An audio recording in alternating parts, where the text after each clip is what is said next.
How are you guys doing? It is Sunday, October 25th, 2020, out here in this quarantine. I'm James Sims, and for this episode of The Elite, I'm going to take you through the Elite performances and matchups from yesterday, Saturday, October 24th, 2020, and of course, I'm going to let you know what are the big matchups to look forward to today as we finish off this week and jump right back into the week following today. But to start off, jumping into Game 4 of the 2020 World Series. Coming into this game, the Los Angeles Dodgers led this series 2-1, and following this game, a game that would go all the way down to the bottom of the ninth, the Tampa Bay Rays would even up this series on a walk-off to cap off an amazing game. Just look out to how that game went. The Dodgers were up 2-0 after 3 innings. Justin Turner would hit a home run in the top of the first. Corey Seager would hit a home run in the top of the third to make it 2-0. Randy Arozarena would hit a record-breaking home run in the bottom of the fourth. He would be the first player in MLB history to hit 9 home runs in a career playoff run. Of course, in prior rounds, they didn't have 8 teams coming out for both sides, but still an amazing feat to hit. And then the top of the fifth, Max Muncy was able to score on an RBI, bring a runner home on the RBI single, making it 3-1. Hunter Renfroe would hit a solo home run in the bottom of the fifth to make it 3-2. Kike Hernandez would have an RBI double to bring Will Smith home in the top of the sixth to make it 4-2 Dodgers. Brandon Lau would hit a 3-run home run in the bottom of the sixth to help the Rays go up. Jock Peterson would have a 2-run single in the top of the seventh to give the Dodgers the 6-5 lead. Kevin Kiermaier's home run in the bottom of the seventh would tie the game at 6. Going to the top of the eighth, Corey Seager would have a bloop into left field to bring the seventh run of the game home for the Dodgers, making it 7-6. But then a Brett Phillips single would and leading to a very faulty relay on the way home would bring Randy Arozarena to help win this game for the Tampa Bay Rays and to help even out this series. Looking at how the Los Angeles Dodgers fared, Julio Urias would get the start as he would allow 2 earned runs and 4.2 innings pitched, striking out 9 batters on the day. It would be Pedro Baez who blew the save in the end, and then Kenley Jansen would blow the save for the second time, and he would pick up the loss for the Dodgers. He allowed 1 earned run, 2 runs total, and .2 innings pitched. Because he started the inning, he never got through it completely. Looking at how their offense fared, their elite right fielder Mookie Betts would go 0 for 5 as he struck out once. Their shortstop Corey Seager would go 4 for 5 with 2 RBIs and 3 runs. As he hit his second home run of the series. Their third baseman Justin Turner would go 4 for 5 with an RBI and 2 runs as he hit his second home run of the World Series in a second straight game. Their first baseman Max Muncy would go 1 for 4 with an RBI. Their catcher Will Smith would go 1 for 4 with a run. Their pinch hitting outfielder Jock Peterson would go 2 for 2 with 2 RBIs on the day. And continuing on, their left fielder Chris Taylor would go 1 for 5 with a run. And their second baseman, Kike Hernandez, would go 1 for 4 with an RBI. Looking out to how the Tampa Bay Rays fared, their starting pitcher was Ryan Yarbrough, who allowed 2 earned runs and 3.1 innings pitched, striking out only 1 batter on the day. And then their game basically went to their game went to the relief for a good amount of it. Nick Anderson would blow the save, but of course it would be Curtis, the relief pitcher, who would pick up the win as he would allow no earned runs in his 1.1 innings pitched. On the offensive side of the ball, their designated hitter Randy Arozarena would go 3 for 4 with an RBI and 3 runs. He hit his second home run of the World Series, of course, the 9th of the playoffs, setting a record and of course his rookie season. Continuing on, their pinch runner Brandon Phillips would go 1 for 1 with an RBI. Their pinch runner was Brett Phillips. But of course, Brett Phillips would also have the game-winning hit that would win the game for the Rays. Their second baseman, Brandon Lau, would go 1 for 4 with 3 RBIs and a run as his 3-run home run was the hit that put the Rays up in the 6th inning to kind of give them new life in this game. And then their right fielder, Hunter Renfroe, would go 1 for 4 with an RBI and a run, of course, hitting his first home run of the World Series. And their center fielder, Kevin Kiermaier, would go 2 for 4 with an RBI and 2 runs. And that would be Kevin Kiermaier's second home run of the World Series. And with this win, the Tampa Bay Rays have tied this series up at 2, and now it is a best-of-3 series as Game 5 will be tonight at 8:08. The Rays will be officially the home team. For the Dodgers, Clayton Kershaw, their GOAT starting pitcher, who had the first helped them get the first win of the series. He's going to make his second start of the World Series. Tyler Glasnow is going to try to make his second start of the World Series as the Dodgers got the best of him the first time. We're going to see how the Rays fare in this one in Globe Life Field in Arlington, Texas. But that's baseball right now. Jumping out into college football just to show you how a lot of those games went. I'm just going down how the rankings went. Number one, Clemson was able to beat Syracuse 47-21 behind their elite quarterback Trevor Lawrence, who would complete 27 of his 43 passes for 289 yards, 2 touchdowns, and a pick. He also had 17 yards on the ground to give him over 300 yards of offense, 307 total yards of offense. 308 to be 306 to be specific. I just did the math real quick. But then continuing on, Travis Etienne would also have 86 yards on the ground with 3 touchdowns. And then Amari Rodgers would have 91 yards through the air. And then on the defensive side of the ball, Andrew Booth Jr. and Tyler Venables would lead the team in tackles with 5 tackles each. Big game on the day for Clemson. Now Clemson is sitting at 6-0 in the ACC. Number 2, Alabama was able to beat Tennessee 48-15. Mac Jones would have 387 yards through the air. Najee Harris, their running back, would finish with 96 yards on 20 carries. He had 3 touchdowns on the ground, and something crazy, Mac Jones had 387 yards, no touchdowns, but of course, Alabama was killing it through the air. With this win, Alabama is now 5-0 in the SEC, good enough for the second best record.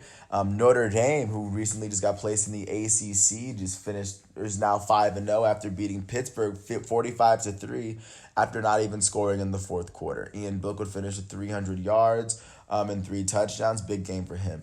In their first game of the season, Ohio State was able to beat Nebraska. They're now 1-0, sitting with the 5th ranked in college football. Their elite quarterback, Justin Fields, would complete 20 of his 21 passes for 276 yards and 2 touchdowns. And on the ground, he also had 54 yards and a touchdown to give him over 300 yards of offense and 3 touchdowns. Through the air, Garrett Wilson was their leading receiver with 129 yards and 7 receptions and a touchdown. On the defensive side of the ball, Pete Werner was their leading tackle. He had 7 tackles on the day. And, of course, as a team, they had 3 sacks against the Nebraska Cornhuskers. This will be the first game of what I think is going to be an amazing season for Ohio State. 6th ranked Oklahoma State was able to beat 17th ranked Iowa State 24-21. Big game from Spencer Sanders through the air as he threw for 235 yards. And now with this, Oklahoma State sitting at 4-0, and I imagine they're going to move up in the rankings following this. I don't know. Actually, I don't think they're going to move up, but this is a very impressive game. But 8th-ranked Penn State was upset and beaten overtime by Indiana, as this game, like I said, went to overtime, but Indiana would have the game-winning play and then go for it for 2. That would be the play that would define the season and probably knocked Penn State out of title contention. 9th-ranked Cincinnati was able to beat 16th-ranked SMU, the 2 best teams in the American Conference. Shane Buechele would have a great game for Cincy, but Desmond Ridder would have an amazing game on the ground for Cincy, running for 179 yards on 8 carries and 3 touchdowns. 11th-ranked Miami was able to beat UVA 19-14 behind De'Aaron King's 322 yards through the air. BYU, ranked 12th, was able to beat Texas State 52-14. Zach Wilson would throw for 4 touchdowns on the day and only 6 incompletions, so for almost 300 yards. 14th ranked UNC was able to beat their in-state rival, the 23rd ranked NC State Wolfpack. Javonte Williams leading the game on the ground with 160 yards and 3 touchdowns. UNC is now 4-1 on the season. Jumping out to the Big Ten yet again, 18th ranked Michigan was able to beat 21st ranked Minnesota 49-24. A very big win for Jim Harbaugh on the side, as Minnesota was kind of ranked as they were ranked as roughly the same team, but Michigan showed them who was the stronger team. 19th ranked Virginia Tech was upset by Wake Forest 23-16. Christian Beal-Smoke, he would have 129 yards and 13 carries. Big game for him. And then Kansas State would end up beating Kansas 55-14. Kansas is winless so far. Kansas State is now 4-1 on the season, now behind Will Howard's 243 yards and 2 touchdowns. 22nd ranked Marshall was able to beat FAU 20-9 as their quarterback Grant Wells threw for 251 yards and 2 touchdowns. And then Coastal Carolina, now ranked 25th, was able to beat Georgia Southern, led by Fred Payton's 252 yards and 3 touchdowns. They are now 5-0, 3-0 in the Sun Belt, and right now that would really conclude week 8, especially amongst the ranked opponents thus far. Jumping into global soccer really quickly, taking you league by league, starting out, of course, I'll start off even in Ligue 1. PSG was able to get the best of Dijon, beating them 4-0. Moise Kean would score a couple goals in the first couple minutes for PSG, and then after being subbed in later, their elite forward Kylian Mbappe would score 2 goals for himself in the 82nd and the 88th minute to help PSG get the win. As of right now, PSG currently leads the Ligue 1 table with 18 points, sitting with 6 wins and 2 losses in the Ligue 1. Lille I mean, they played one last game and they scored one less point. So but as of right now, PSG is number 1 in Ligue 1. Continuing on, jumping into La Liga and El Clasico, arguably quite possibly the biggest game of the year. Real Madrid was able to beat FC Barcelona pretty handily, 3-1. For FC Barcelona, their young forward Ansu Fati was the only player to score in the game, as he became the youngest player to ever score in El Clasico.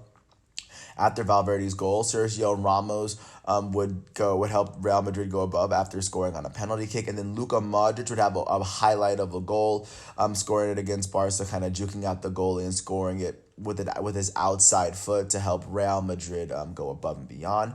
And then Atletico Madrid was able to beat Real Betis 2-0. Luis Suarez, their elite striker, was able to get a goal in extra time to help them go up 2-0 following Real Betis's Montoya's exit after getting a red card. And looking out into La Liga right now, with this win, Real Madrid is sitting atop La Liga with 13 points in the table with 4 wins, 1 draw, and 1 loss. Atletico Madrid is sitting in second in this table with 3 wins and 2 draws and 1 less game. They're sitting with 11 points. And with this loss, FC Barcelona now drops to 12th in La Liga as of right now with 2 wins, 1 loss, and 2 draws. They have 7 points so far on the season through 5 games. Not the best look for FC Barcelona so far. Continuing on, jumping up to Serie A, Internazionale was able to beat Genoa 2-0. Romelu Lukaku, their amazing striker, was able to help them get their win. Of course, D'Ambrosio would kind of put them away.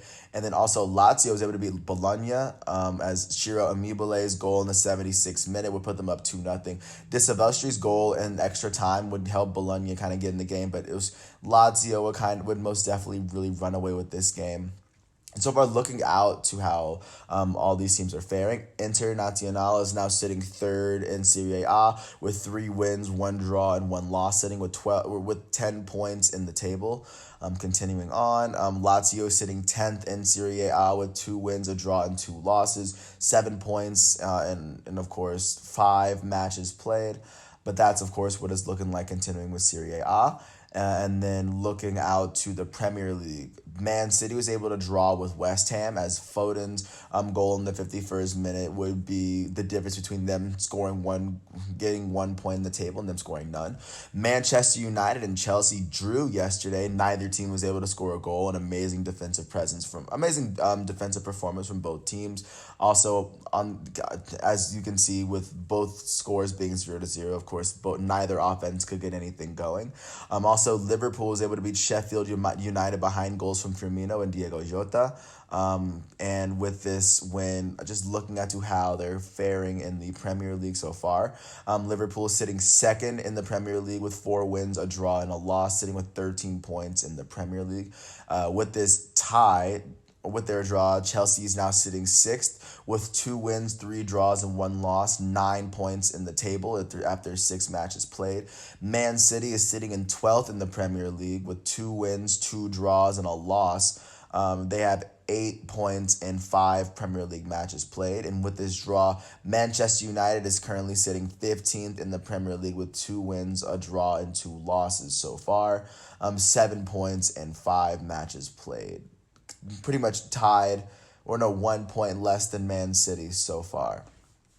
And that's what the Premier League's looking like. And last but not least, jumping out to the Bundesliga, Bayern Munich, the reigning Bundesliga champs, were able to beat Eintracht Frankfurt 5-0. Robert Lewandowski was able to score a hat trick in the first hour of the game, a left footer in the 10th minute, a header in the 26th, and a right footer in the 60th to give him a perfect hat trick, like I just said.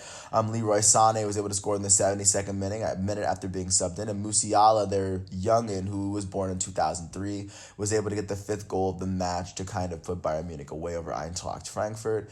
And then Borussia Dortmund was able to easily do away with Schalke in the Revier Derby. Akanji, Haaland, and Hummels would get all the goals. And of course, Erling Haaland started continuing to inflict his dominance over the rest of the over the other Bundesliga sides that aren't Bayern Munich.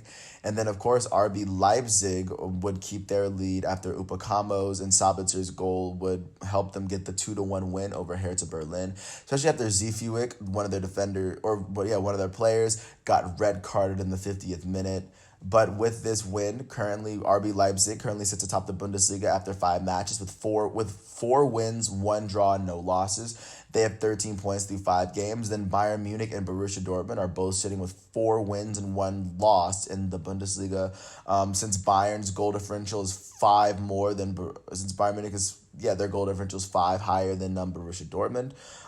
Right now they're sitting at second as Borussia Dortmund's in third. Here's something crazy. Borussia Dortmund's only allowed 2 goals in the first 5 games of the season, much less than Bayern, who they've allowed 8, but they've also scored 22 goals through 5 games so far, which is basically virtually unheard of for how dominant Bayern Munich has been. But as of right now, you have RB Leipzig 1, Bayern Munich 2, Borussia Dortmund 3, and that's what the German Bundesliga is looking like. And then last but not least, jumping into the top UFC matchups from yesterday, of course, headlined by Khabib versus Gaethje. And in this bout, Khabib was able to he was able to win incredibly easily in the second round. And then following his win, he retired from UFC as the #1 pound-for-pound fighter after the death of his father. He didn't want to continue on, which is fair. He said he gave his mother his word, so I have no reason to believe that he's going to be back. But considering that was probably what capped off an amazing day of sports, I'd say yesterday was a good one. But once again, today is Sunday, October 25th, 2020, out here in this quarantine. I'm James Sims. I want to thank you for listening to all 17 minutes of this piece. I hope all is well, and peace out.